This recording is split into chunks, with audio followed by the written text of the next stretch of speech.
Welcome everyone to Dragon Quest FM, where we talk about and obsess over Dragon Quest. I'm Austin, I'm BJ. and this week is a special Patreon requested episode from one of our newer patrons, Jeff the Seamonkey, Duff.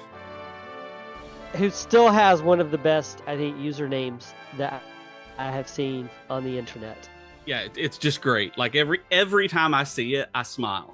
That it is truly wonderful. So I can't fault you at all. But yeah, it's a really cool idea. We're going to be talking about spin-off games for DQ today, and it'll be really awesome. We've talked about it a little bit in the past, but we're gonna talk about a few more and some ideas that Jeff specifically gave us as well when we were talking on Blue Sky. So yeah. So before we tackle that whole thing, that whole topic, talking about these things, we actually, on top of having this patron requested episode, we also have a brand new Patreon patron that deserves a real nice thank you from BJ. Thank you, Crystal Watkins. You're awesome. Yes, thank you very much, Crystal. We're glad to have you join our Patreon community. It's also Mhm. funny because before we hit record on this, we were talking about how BJ couldn't go high with it this Mhm. time because the last real nice thank you we did and the shameless Mhm. self-promotion the week before, it went high and it like the audio couldn't pick it It up. It it was too high. Yeah. So I went low whale sounds this time. So thank you so much. It was really delightful logging in this morning and seeing that email. So it's wonderful. Thank you. Yeah, and just running with this theme, thank you to all of our patrons. We're really glad to have all of you guys with us, and just really appreciate Mm. Crystal, Jeff the Sea Monkey, and all of our patrons. So thank you guys. Guys Um, really are awesome. yeah, without further ado, though, let's talk about. I'll go ahead. I'll pull up exactly what Jeff said, just so to make sure we're getting all this right. So Jeff told us over on Blue Sky, despite all the well-deserved hype for HD 2D remakes and whatever becomes of 12, I can't help but wonder what other DQ spinoffs could flourish. Builders had me thinking maybe an Animal Crossing style would be fun, or a simulator fighter or shooter. So yes to Yeah. all that. I'm always up Yes. for any kind of Dragon Quest spinoffs, first and foremost. I know you're very excited about the prospect of a potential like a life sim, a true life Yeah. sim Dragon Quest game. Yeah, like when he said that, I got like this. I was like, I would so play that so much. Like I dumped so much time into Animal Crossing in 2020, and then since then have been a really big fan of cozy games and life sim games. So yeah, I would love nothing more than to be able to have my little hero be Stardew Valleyed up, go into dungeons, and then like come back and raise monsters. Be able to breed slimes, things like that, do the synthesis in it without having to it just be like a traditional RPG, but have the cozy elements of life sim and farming. Like I would eat that up, and that kind of thing's already in DQ games. Like there are already so many of the individual systems, like relationship building and choosing your choosing your mate. That's a weird way of putting it, but choosing your partner, raising the monsters. Just it would be so cool. Like I would love some sort of game like that, whether it was an HD 2D graphic, a Stardew Valley style pixel game, or even a full 3D type like My Time in Portia, or even Animal Crossing itself with the isometric view. Like I would eat that up so much. Yeah, kind of, and it's kind of like you mentioned. It's like those kind of systems exist kind of separately Mm-hmm. across different ones. You know, you could have the I guess it was the 11S version that let you choose who you wanted to marry in DQ Mm-hmm. 11. So you had that option there. You had the DQ builders too really have a lot of those kind of elements Mm-hmm. that would go along with like farming, crafting, things that you would expect in Yep. a life sim. Then you have like monster, recruiting and breeding, caring. So it's like those exist separately, but so far they're just kind of they've never been put into like their own game where it's just like.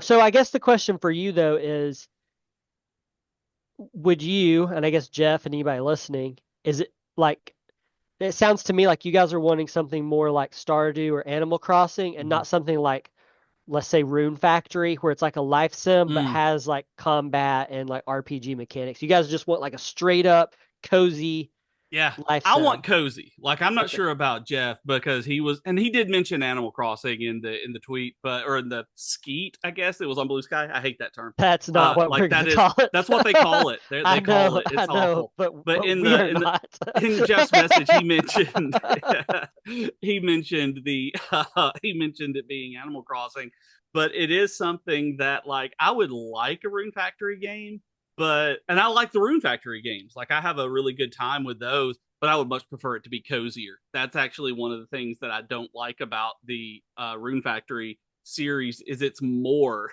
uh, of the action RPG in it than I want in my life sims. I But gotcha. Have you seen the trailer for the new Rune Factory game? Rune Factory 6? It No, looks awesome. I haven't seen it. It doesn't have the number in it. It's called something Oh, else.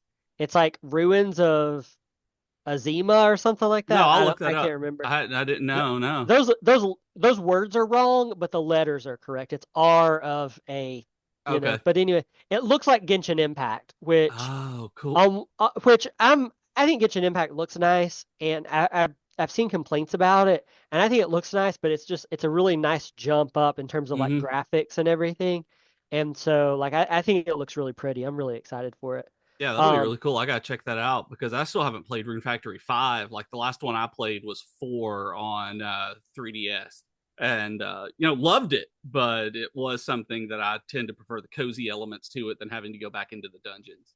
yeah. I also, before we get too far into this week's episode, have to say that I last week I botched what would have been a 10-10 Brady Bunch joke. Yep. The imaginary boyfriend of Jan is named George Glass and not Ron Glass. I think Ron Glass is nothing. I I don't think know he's a where comedian.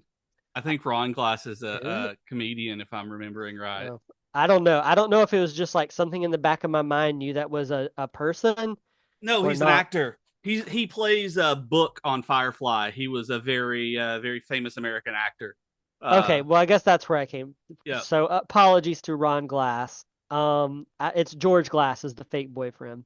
So magicmind.com/dragon George Glass should be the joke for But he anybody that ruined it, still cares. and so people who listen to that and like he realized it right after we hung up, like stopped recording, and we were not going back. Like it's better with it being messed up. So it was like, yeah, that's The staying on there.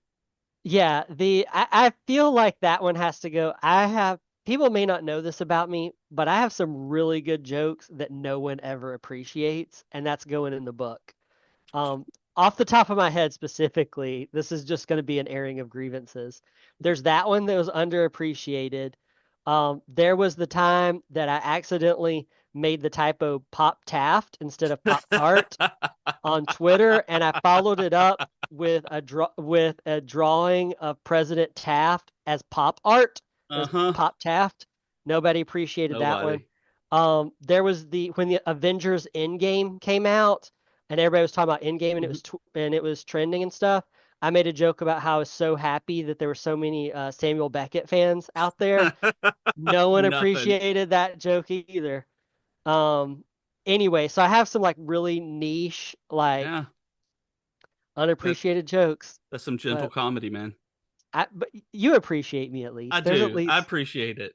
you And you you always send it to me, and I don't remember. It may have been the Samuel Beckett one, where when you sent it to me, you're like, "Nobody's liked this. Like it for me." And so I did, and he was like, and I remember you're like, "Thank you for your pity." Like, it's like it's like I get it. I get that that's very like yeah, that one's an that esoteric one. Like, that's a deep cut. but that's one of my favorite plays. Yeah, Like I love Endgame. I did that for in college yeah. But yeah, in it theater class. was it's not known by a nearly as wide an audience as Avengers Endgame. But there are people out there listening to this, I think, that will appreciate that. So now you can get the recognition you deserve. Yeah, I I don't hope. know. I don't know. I think I'm just bombing. But You could anyway, also leave comments on Spotify or YouTube on this and tell Austin how terrible his jokes are and that you don't appreciate him. We will yeah, also take bullying Austin that's as a true. response to this. That's true. You can go to rankaustins.jokes.com. I'm gonna buy that domain You after should. this and just post like a joke of the day that I come up with, and people can rank it on a scale of 1 to 10 to tell me how bad my jokes are. Um, It's always a 10. yeah. Anyway, so yeah, I think the going all the way back here with Life Sim, I think that could be cool. It is not personally something I would enjoy. I don't think Mm-hmm. we've talked about it on the podcast, but I know you and I've talked about this Yeah. before. Cozy games have the opposite effect on me. Like anytime whether it's Animal Crossing, whether it's like my kids love playing Paleo Pines, which is Mm-hmm. like Animal Crossing but dinosaurs. I've heard so Um, many good things about it. I need to play it. and I can appreciate those kind of games, but they give me so much freaking anxiety that I can't play them because there's so much little things to do at all times, Mm-hmm. and the kind of not just the kind of like player that I am, gamer I am, whatever you want to call it, but just like the kind of human being that I am, I'm not someone that can handle like a life sim because I live my entire life like checking off boxes, doing all You these do. things and going all over and like, going through everything. Mm-hmm. And so like doing that in a video game, I can't. Like I've tried and I just the entire time whenever I log in and I see like all the things that I Yeah. should be doing, like cleaning these pens and grabbing these crops and Oh yeah. watering these crops and dropping off a letter here and talking to this person and I just like it gets very overwhelming for me and it's like the opposite that relaxation that so many people talk about Yeah. experiencing when they play cozy games. Mm-hmm. I've never once felt relaxed playing a cozy game, That not makes me so even one sad. time. It's the most stressful kind of game for me. You drop me into like a first person shooter and I'll die a bunch because I'm not good at them, but like I won't be stressed out about it. Like I might get a Yeah. little irritated if like someone's just like killing me like every 5 seconds, but Yeah. I'm not going to be stressed. A cozy But game, yeah, super stressed. that's so, I mean, and it makes sense with your personality that, especially if it were a DQ game, if it were a DQ cozy game, you would, because you want to complete everything in a DQ game anyway. Like it's built into you at this point that you want that. And so putting the cozy on top of it, where you can't do everything within that time frame, like, yeah, I can see how that would mentally destroy you, mentally and emotionally destroy you. Yeah, Have you played Cult of the I'm Lamb? no, I've It's heard one really of good things those. It's about it. so good. Like it's so good. But I don't usually like roguelikes, and they usually stress me out because I hate dying. Hmm. But the cozy elements in it make it where I don't get nearly as frustrated whenever I die in the dungeon and get sent back.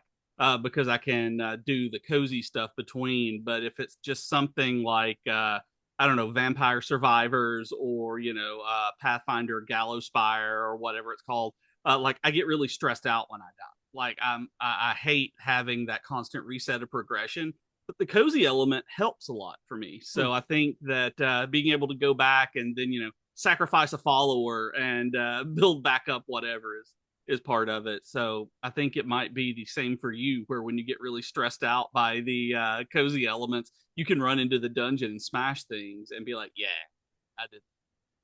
Yeah. Um, yeah, I just can't get into it. Yeah. Going with some of Jeff's other suggestions. I think we did an entire episode one time about like racing Mm, DQ spinoffs, maybe. yeah. So I'm gonna kind of gloss over that one, even though I would love it and I think it would be But fantastic. yep, For the I for would the absolutely shooter adore that. one that he mentioned, I have a hard time kind of wrapping my mind around that one, but I assume it would be like Pal World, where it's Mm. like monsters, the DQ monsters help you. And like I Huh. know, I mean, Power World, I get it is like with the lawsuit with Pokemon right now, but seem to be successful. So Like if someone were to make it, I think they could maybe get away Mhm. with it. And I thought, and I was thinking not like Pal World, I was thinking like Splatoon, where with a Mm. shooter where it wouldn't be like, the violent, like super, guns, the Call of Duty type, but having something more like Splatoon where it's cute with objectives and you have all of the quirkiness of DQ in a team. It's a team shooter, but it's also not quite a team shooter. Is what I actually thought of. So Foam Stars, that Square Enix game that is dead I now, forgot about it. I forgot about Foam because Stars. You told me about it, you're and describing Foam Stars. oh well. So maybe it wouldn't flourish, Jeff.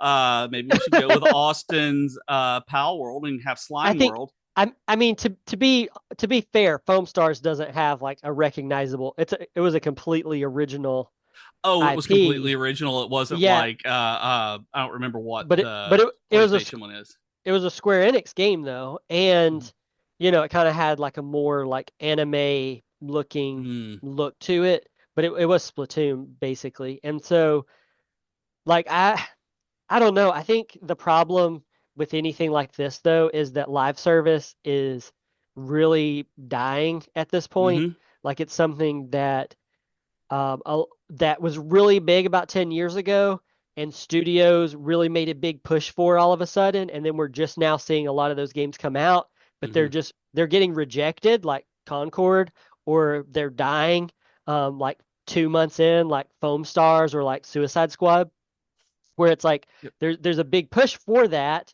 and I think business execs see it as like a, oh yeah, we throw this out there, people buy the game, and then they want to buy these skins, and so like from a business perspective, it's like you could make so much money, but I think just as a like gaming community as a Yep. whole has really rejected that, and we're starting to kind of see that now, where it's like so many of these games have been Mm-hmm. rejected and failed at this point, or like dead on arrival, that I think we'll see for the next couple of years like some of these still get pushed out just because they're in development, but Mm-hmm.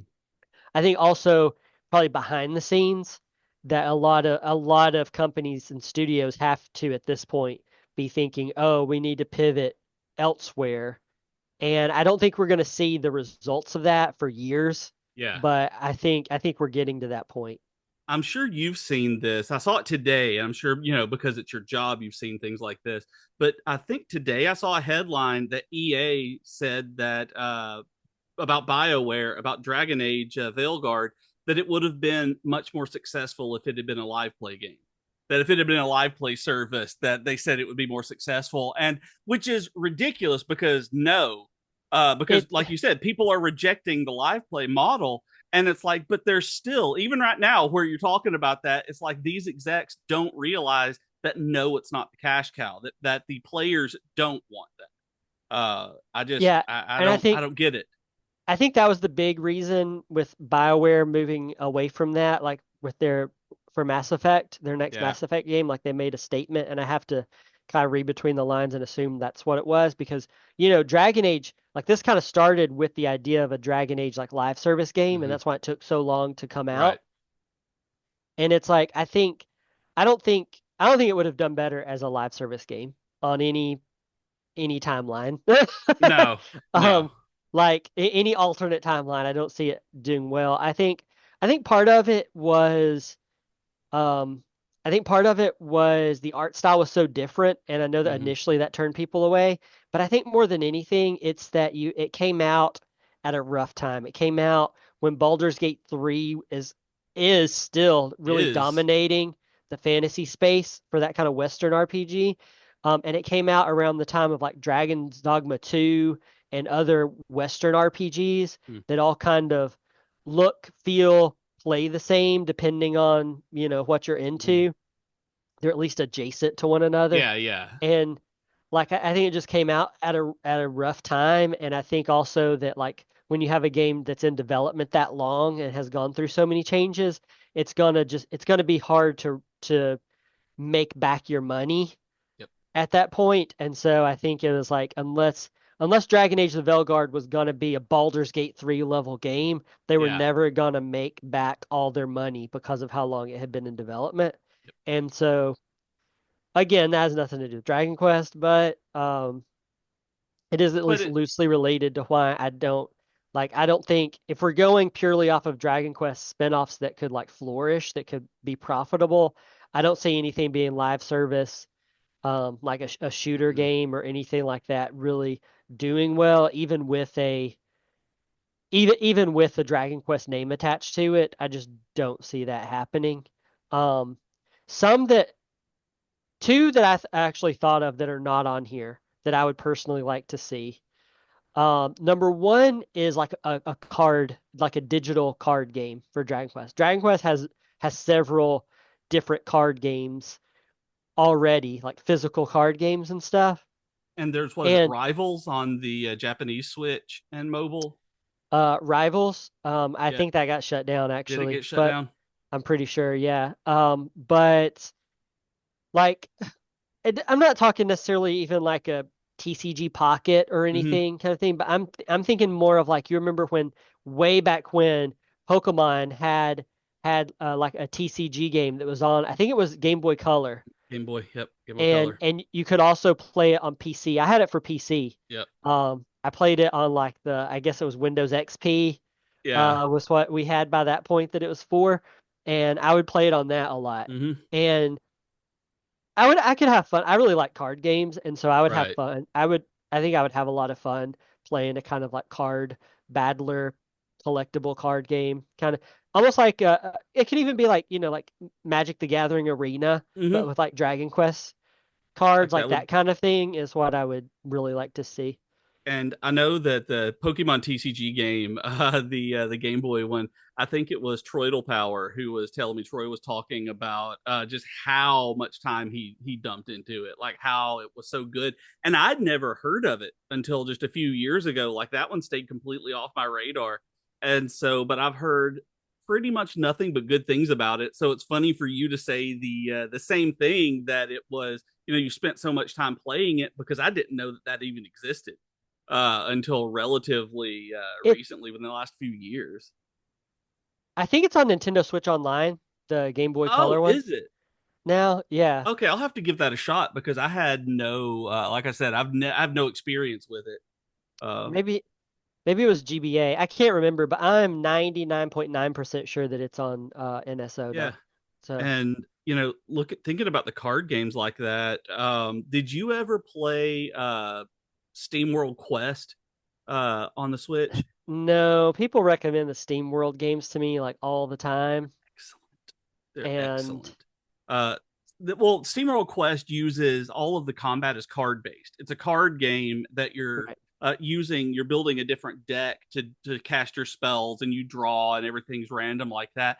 And it's incredibly well done. That if that was something where it was like a side scrolling RPG like that with the card battles, like that would for Dragon Quest would be fantastic. Like if that were a some kind of spin off that they did, if they just wanted to have a card game like that, or Slay the Spire, would be amazing as a DQ spinoff for a card game. Um, Mhm. but I would also, just because I'm thinking about SteamWorld, if there were a DQ skin for SteamWorld Dig or Mhm. SteamWorld Dig 2, I would play the unholy crap out of that. Like, if I don't know why I didn't think I was going to like it. I wasn't a big fan of Spelunky or anything like that, but I downloaded SteamWorld Dig 2 when it was like $3 or something like that.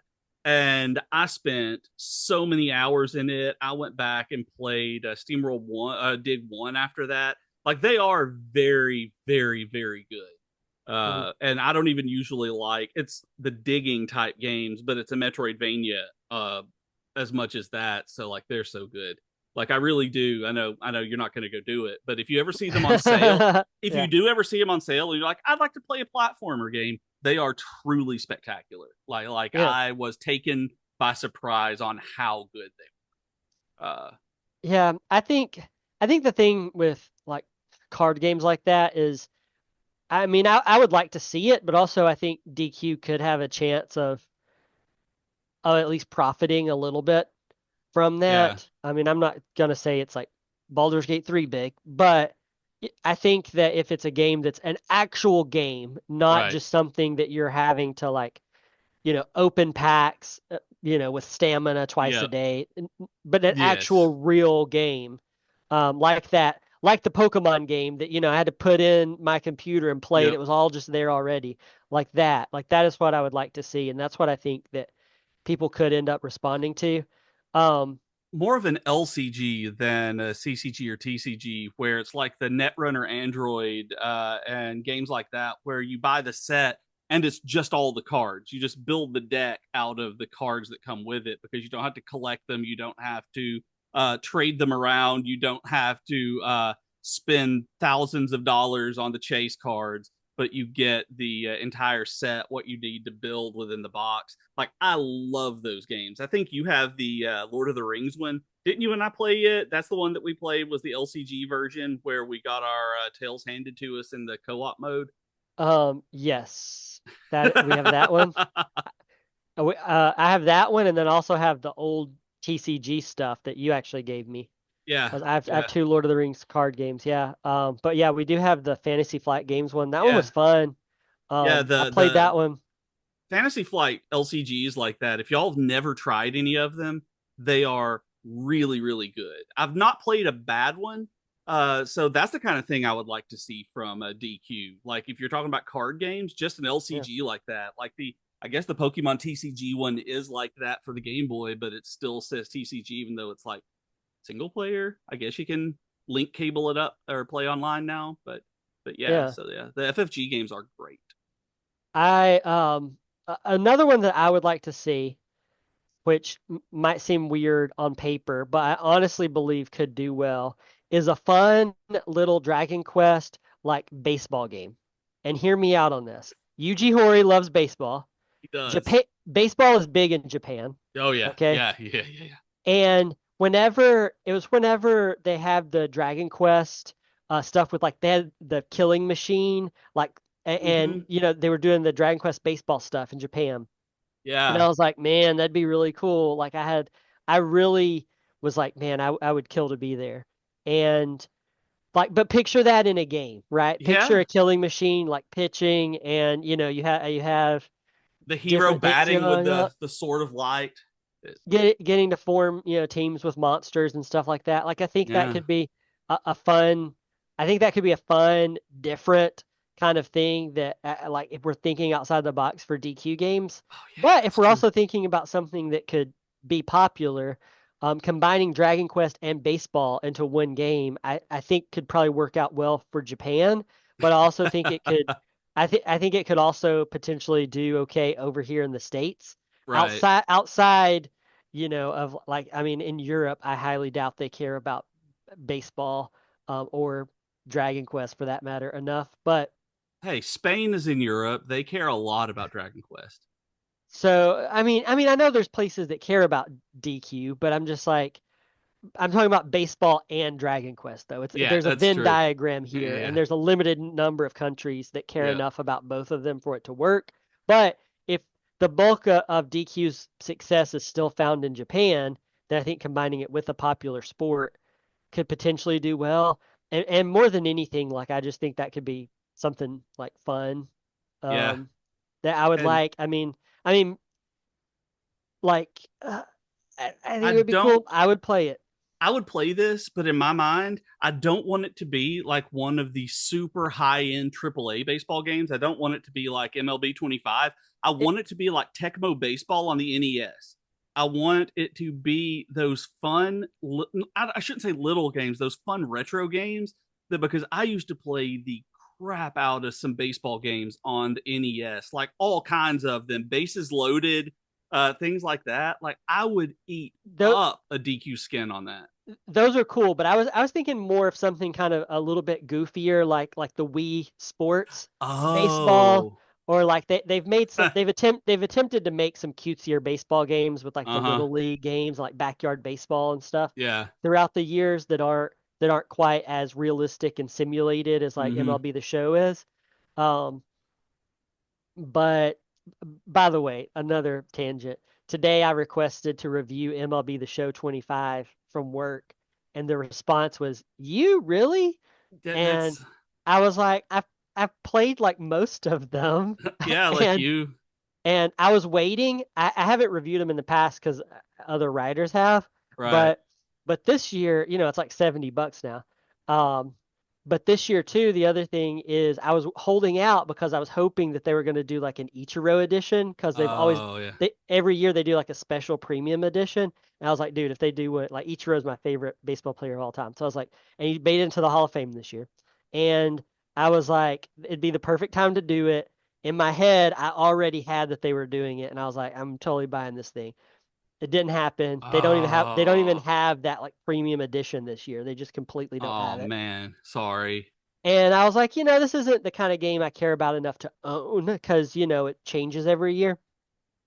And, I don't like all three players on the cover are good, but I'm not like I don't feel passionately about any of them. Hmm. And so I was like, you know what? I'll review it. I've played the others. Yeah, I like those games. And I was like, so I did, but that was the response from work. They're like, you, "You really?" And I was like, "Yeah." I was like, "I know it doesn't fit my personality, but I've played them all, you love baseball. and Like, yeah, that's awesome. Like, are you gonna? I don't know if you can say you're gonna get to, but I hope you do. I don't know if I can say it or not, so I'm just gonna leave it a Yeah. mystery." So, uh, but one day, you guys, when the show MLB The Show 25 comes out, and you see the review on Screen Rant, it will either be Austin or it won't. So, how's that for Schrodinger's Austin? Um, with that Schrodinger's. note, we're getting a little low on time Oh my for gosh, this. I can't believe And it. That yeah, flew we by. are. Um, So but we want to sad. thank specifically Jeff the Seamonkey for giving us this topic and letting us talk about it. This is one that I'm pretty sure that we're going to cover again and come back We to could just talk because about we it could for talk about hours, this. Yeah, there are going hours. to be hours and hours of this. So this might even continue next week. Don't take that as gospel here, but who knows, because we like talking about random things and this is fun. And also to Crystal Watkins for being our new patron. You are truly fantastic as a human being, and I hope nothing but good things come your way. If you guys want to be a patron yourself and tell us what to talk about for a while, you can do that at patreon.com/DragonQuestFM. And you can find us on Blue Sky at dragonquest.fm. And I'm on Blue Sky at bjkgames.com. I would also like to note that I did that in a different order just to throw Austin off on this. And you guys who are watching the video can see his face on how baffled I'm, he is by I'm why I did that. calculating. Yep. Yep. I'm calculating here. If you want to talk to me, I'm over on Blue Sky at Dragon Quaston plus all the Blue Sky stuff. Um, we are over there at Blue Sky at DragonQuest.fm. Not really around much on the Twitter much these days for DQFM or here. We'll still try to post links to that stuff. But if you want to talk to us, I think Blue Sky's probably the way to go at this point. Um, but yeah, that's really all I have to say. Just thanks, Jeff, for this idea. Thanks, Crystal, for being our newest patron. And thanks to all of our patrons and all of our listeners. We really appreciate all you guys. And we'll Yeah. catch y'all next week. And if you would like to watch the video of this and you're not listening to it on a podcast app that shows it, you can go to youtube.com/at DQFM to be able to Oh, yeah. find it whenever it goes up. There is Thank you that. guys, and we'll talk to you next week. Bye, everybody.